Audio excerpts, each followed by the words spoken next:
Hey there, it's Tom. Thanks for joining me. Today we're going to use Lightroom Classic to enhance this image of Paige using a very simple three-step process to go from here to here. We'll do basic adjustments, then we'll stylize it to give that pink background, and then finally we'll do retouching to enhance the eyebrows, the eyes, the lips. And then we're going to use Rebloom for skin retouching, as it does a phenomenal job. Just so there's no confusion, I'm going to delete this image. And here we have the original image. Sometimes when I shoot fashion shows like this where I have a studio set up, I shoot both RAW and JPEG. RAW is more for just backup because I have complete control of the lighting, so there's really no reason not to have perfect JPEGs out of the camera. The lighting setup for this show was very simple. It was a clamshell setup, so I had the Godox AD200 in a Glow 34-inch softbox. That was positioned close to the model, in line with the camera. Then there was a reflector underneath, and that opens up the shadows a bit underneath the chin. There was also a hair light, a very subtle hair light, and that gives a little separation and a little highlight on top of the shoulders. I believe I was using my Canon R5 at 1/200th shutter speed. f-stop was 6.3, ISO was 100. I was using an older EF 7200 2.8L lens. For a 20-year-old lens, it still produces amazing results. So I was shooting it on 90 millimeters. I find for headshots, anywhere from 85 to 105 gives very pleasing results. Now that we covered how I got this shot, let's go and enhance this image of Paige. So step one is to get the right foundation for the image. So that's the basic adjustments, and it would be selecting a color profile if we were shooting RAW. In this case, the profile is baked in. White balance, I used an Expo disc at the time of capture, but let's say it was off, like if we went to auto. A good way to do white balance after the fact is to just zoom in close to the eye, use the eyedropper tool, and click on the white area. So that's a great technique to get white balance if you didn't shoot a gray card, or you didn't use an Expo disc, or color checker passport, or any other tool to get proper white balance. Let's take a look at the histogram, and we'll turn on the clipping points. And we can see exposure is great how it is. So we really don't have to do any adjustments here. Let's go on to stylize this portrait. But before we do that, I forgot to mention I was using a white X-drop from Westcott for the background. Super easy to set up, but it is not completely opaque. So it does look like light was spilling through from the back. So before we stylize the portrait, let's get rid of those two small areas. So I'm going to hit the letter Q for the remove panel. We'll use the heal tool, and we'll just click on that area and make sure it's not picking the clothing, and that looks great there. I think there's one more spot down here.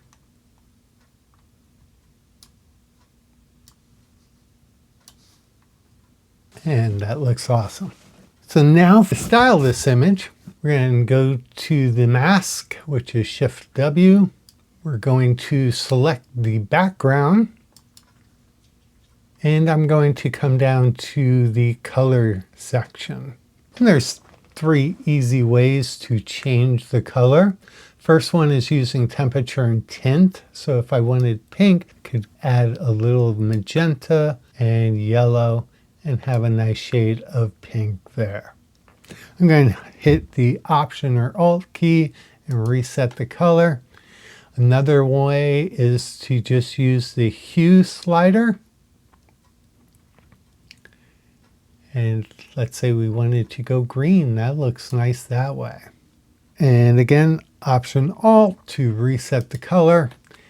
And the way I prefer most of the time, just because it's so easy and visual, is to use the color section.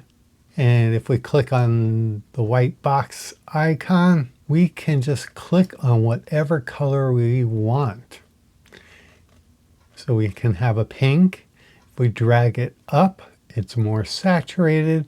And if we drag it down, it is less saturated. So we can pick whatever color we want. Very easy, and get the saturation how we like it. And then once we have the color we like, we can darken it or lighten it. Let's darken it down just a touch.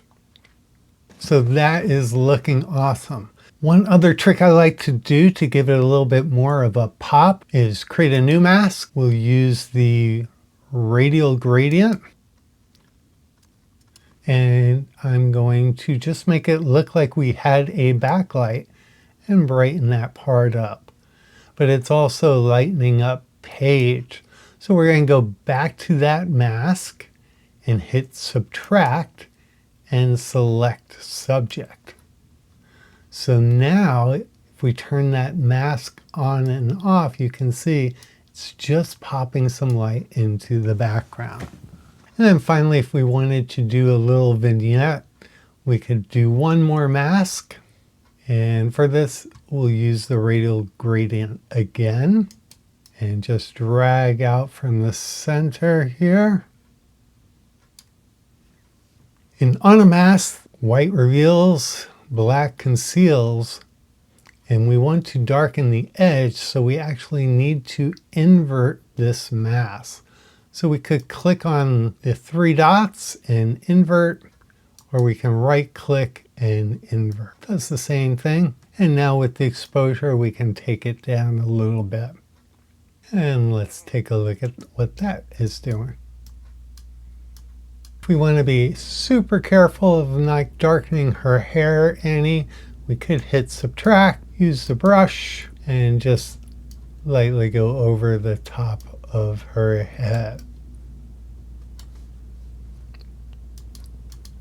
So awesome! We did the foundation, which was the basic adjustments. Then we stylized the image. Finally, we're going to do retouching, and that's in the same section. If you want to stay organized, you can always right click and rename what the mask is. This is the pink background. This is the background light. And this is the vignette. For the retouching, where we enhance the lips, the eyes, maybe the eyebrows, we're going to use the AI masking functions of Lightroom. So we're going to create a new mask, and this time we're going to select people.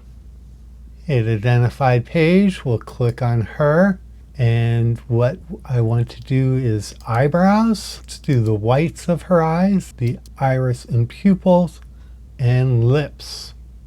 Then it's really important to make sure this is checked to create separate mask.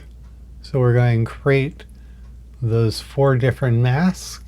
And the first one is eyebrows. We'll rename that. And for that, all I'm going to do is maybe darken them a touch and maybe give it a little sharpening. So we can see before and after. Mask 2 is the whites of the eyes. So for that, I just want to reduce the saturation. And finally, just bring up the whiteness a little bit so we can see before and after. And if any of those look too much, you can come up to the global amount for that mask and take it down. So there is 0, and then we can slowly add it to where it looks good. Next mask is iris and the pupil. I'm going to do Command or Control plus, zoom in a little bit here. Hold down the space bar so we can realign, just so we can see our eyes a little better. For this, I will probably bring up the exposure just a little bit, maybe even the whites in there, and the blacks will deepen a little bit. So that's just building a little contrast in the iris. We'll add a little saturation and a little texture. And let's take a look at before and after. And again, went a little bit overboard, so that's where the amount comes in, and we can just kind of bring it into our liking. And then finally the lips. So again, right click on it, rename. And for this, let's take a look at what we want to do. We could brighten them. I think we're going to just darken them just a little bit. Color looks good, but maybe a little more saturation. And again, let's look at the mask and the global amount, and we can fine tune it to our liking. So using Lightroom's AI masking capabilities, we were quickly able to go from here to here. I think I'm going to make her eyes pop just a little bit more. And we'll do Command or Control minus and zoom out again. I'm also going to do Option or Alt I. We'll get rid of the loop information there. So far this is looking awesome. What I like to do is to get the image near perfection before I do the skin retouching in Rebloom. So one last thing I think I'd like to do is just give a little pop of light onto her face. The overall exposure is good, but we could just take it down just a touch and then go back to our masking, Shift W, create one more mask. Let's just do a radial gradient. And we'll just give that a little pop of light. So let's see before and after. And now overall, before and after. So we did, again, the basic adjustments, the stylization, and the retouching, everything but the skin retouching. With the skin retouching, we definitely could use the remove panel and use either the heal or remove tool and go through each of the blemishes. And if I only did a few portraits, that would be the way I would do it. But being a portrait photographer, I'm retouching hundreds of images. So I love Rebloom, and it works perfectly with Lightroom. All I need to do is to right click on the image, edit in, and select Rebloom. But before I do that, there's one thing you should take a look at, and that's under your preferences. And you want to go to external editing, and whatever external editor you're doing, you would choose the file format, the color space, and the bit depth that you want to work at. So if I wanted to keep a Photoshop or JPEG workflow, I could do that. In this case, I am just going to leave it at the default, and it's a 16-bit TIFF file. Rebloom does do 16-bit editing, so that won't be a problem.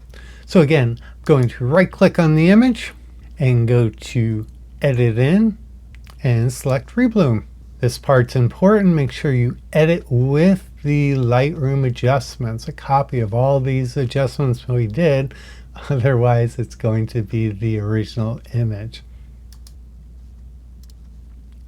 And just like that, Rebloom does the retouching. Rebloom does it on your computer, so nothing's being uploaded to the cloud. Everything is computer-based, so you don't need an internet connection when you're using Rebloom. Rebloom's a very simple program that gives fantastic results. Let's zoom in a bit. And you can see how it keeps the texture in the skin. There's basically two settings, natural or fashion. Fashion is going to be the strongest look, but even with fashion, here's a before and after. You can see all the blemishes are removed, but the moles or beauty marks are still there. Texture is still in the skin, and it looks awesome. You can even see on her lips, it enhanced the lips.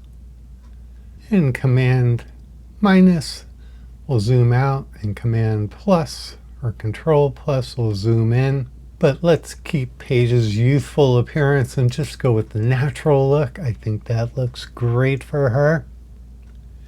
Here's the before and after. So if we want to fine tune it, besides choosing the natural or fashion look, we can do general, which is basically kind of an opacity setting, and then texture to bring back more texture in the skin or less texture in the skin. So let's go with something like that. And once we're happy with it, all we have to do is hit OK. In the Lightroom's preferences, we've already selected what type of file format we want, and we selected a 16-bit TIFF, so that's what it's going to save it as. So now we're back in Lightroom, and here is our retouched image. It's automatically added to our catalog. So we have the 16-bit TIFF file here, and then we have the original file that we did all the basic adjustments and the stylization to. So just like that, we went from here to here. So here is our original image, and here is the enhanced image of Paige.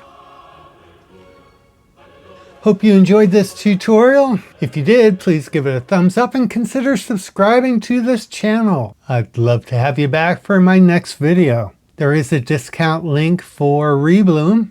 If you have any questions or comments, be sure to leave them down below. And until next time, keep shooting.